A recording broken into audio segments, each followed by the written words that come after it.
પૂરા સ્થાનની હાલત વરસાદ એટલો પડ્યો છે કે ભાઈ બધે જ પાણી થઈ ગયું છે.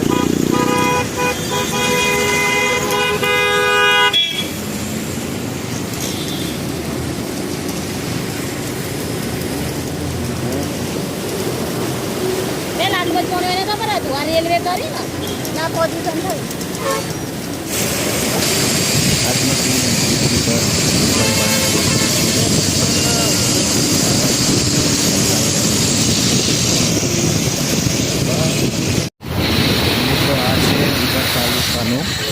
રાણી તળાવ આપ સૌએ જોયું જ હશે.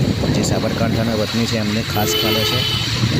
આ ગઈકાલનો વિડીયો છે જેમાં આપ જોઈ શકો છો કે રોડ ઉપર પણ કેટલું પાણી ભરાયું છે. રાણી તળાવ છે એ કહી રહ્યું છે.